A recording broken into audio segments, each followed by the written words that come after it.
Viernes 14 de marzo de 2025. Sean bienvenidos, queridos hermanos, a este día tan especial en el cual nos encontramos con la palabra. Es un día de ayuno, es un día de penitencia en el cual nos ponemos delante de Dios y expiamos por nuestros pecados.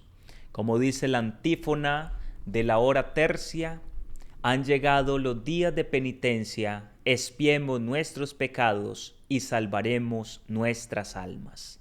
Les invito para que nos pongamos en las manos de Dios, en el nombre del Padre, del Hijo y del Espíritu Santo. Amén. Llamemos al Espíritu Santo. Oh Espíritu Santo, amor del Padre y del Hijo, inspírame siempre lo que debo pensar, lo que debo decir, cómo debo decirlo, lo que debo callar, cómo debo actuar, lo que debo hacer para gloria de Dios, bien de las almas y mi propia santificación. Espíritu Santo, dame agudeza para entender, capacidad para retener, método y facultad para aprender, sutileza para interpretar, gracia y eficacia para hablar. Dame acierto al empezar, dirección al progresar y perfección al acabar. Amén. Espíritu Santo, ilumínanos y santifícanos. La primera lectura es tomada del libro del profeta Ezequiel, en el capítulo 18, versículos 21 al 28. Esto dice el Señor Dios: si el malvado se convierte de todos los pecados cometidos y observa todos mis preceptos, practica el derecho y la justicia, ciertamente vivirá y no morirá. No se tendrán en cuenta los delitos cometidos, por la justicia que ha practicado vivirá. ¿Acaso quiero yo la muerte del malvado, oráculo del Señor Dios, y no que se convierta de su conducta y viva? Si el inocente se aparta de su inocencia y comete maldades, como las acciones detestables del malvado, ¿acaso podrá vivir? No se tendrán en cuenta sus obras justas. Por el mal que hizo y por el pecado cometido, morirá. Insistís, no es justo el proceder del Señor. Escuchad, casa de Israel, ¿es injusto mi proceder? ¿No es más bien vuestro proceder el que es injusto? Cuando el inocente se aparta de su inocencia, comete la maldad y muere, muere por la maldad que cometió. Y cuando el malvado se convierte de la maldad que hizo y practica el derecho y la justicia, él salvará su propia vida. Si recapacita y se convierte de los delitos cometidos, ciertamente vivirá y no morirá. Palabra de Dios. Te alabamos, Señor. Oremos con el Salmo 129. Si llevas cuenta de los delitos, Señor, ¿quién podrá resistir? Desde lo hondo a ti grito, Señor, Señor, escucha mi voz. Estén tus oídos atentos a la voz de mi súplica. Si llevas cuenta de los delitos, Señor, ¿quién podrá resistir? Pero de ti procede el perdón, y así infundes temor. Mi alma espera en el Señor, espera en su palabra. Mi alma aguarda al Señor más que el centinela la aurora. Aguarda Israel al Señor como el centinela la aurora. Porque del Señor viene la misericordia, la redención copiosa, y Él redimirá a Israel de todos sus delitos. Si llevas cuenta de los delitos, Señor, ¿quién podrá resistir? El Evangelio es tomado de San Mateo en el capítulo 5, versos del 20 al 26.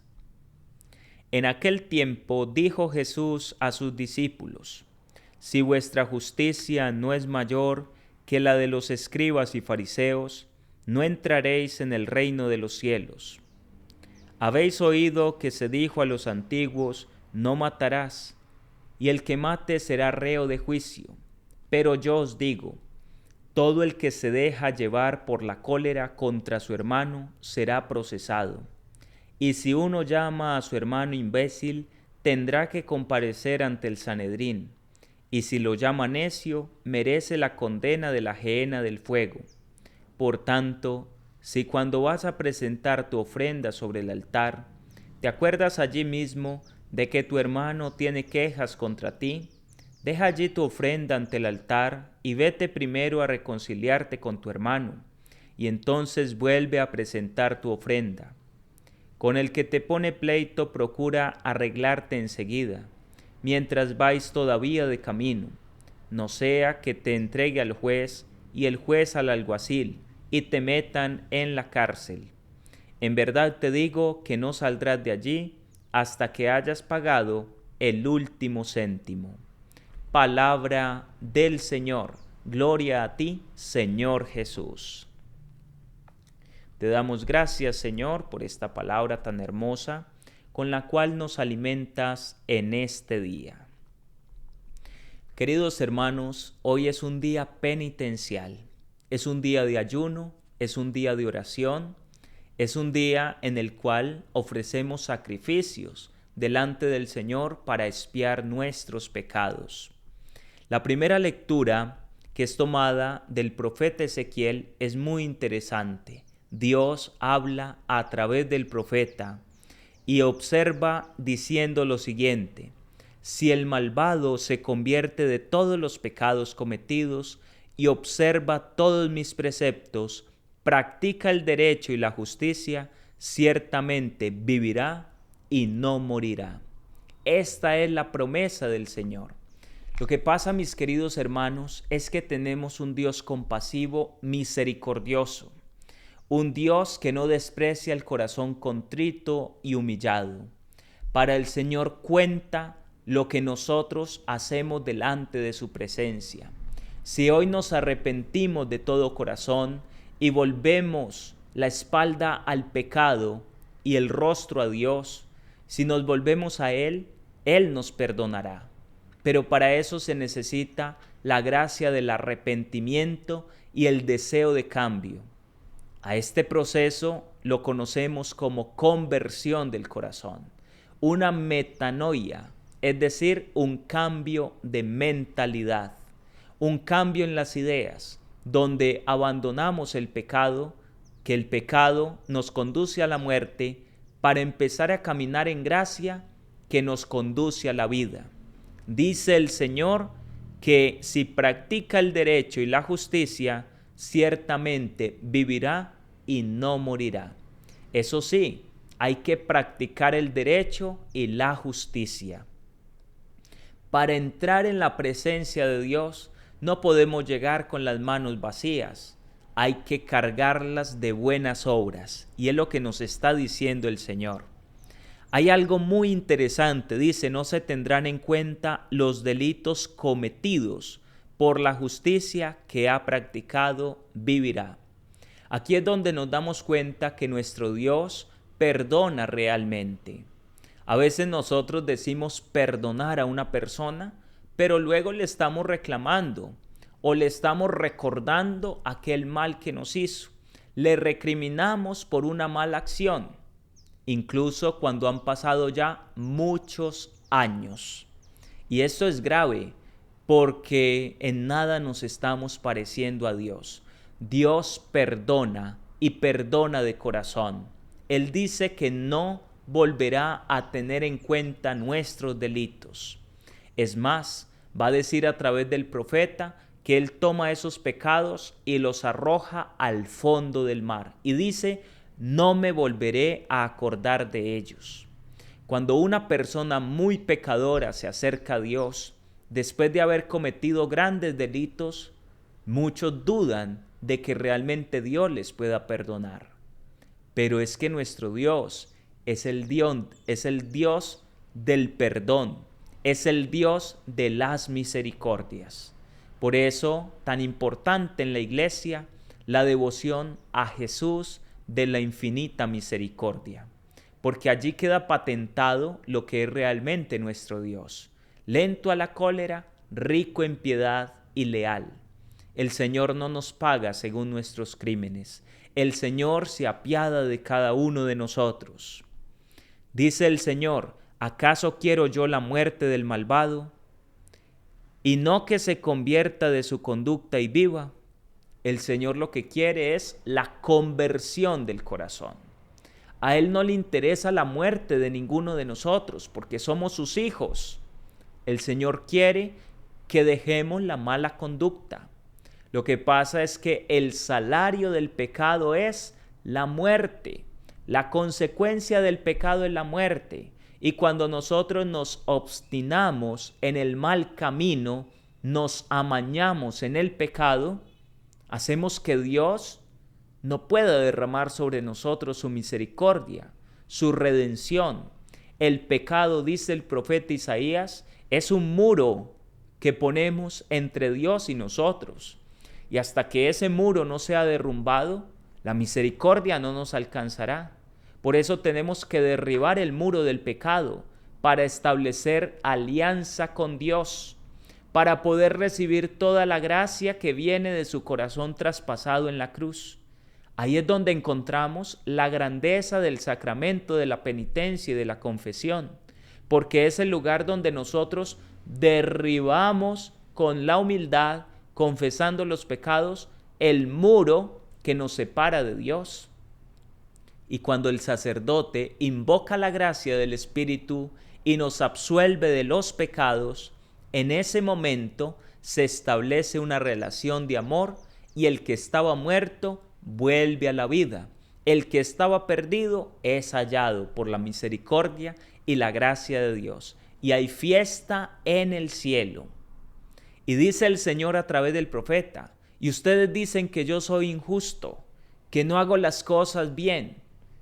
Porque si el inocente, la persona justa, se aparta del mal camino, se deja torcer su corazón, ciertamente morirá.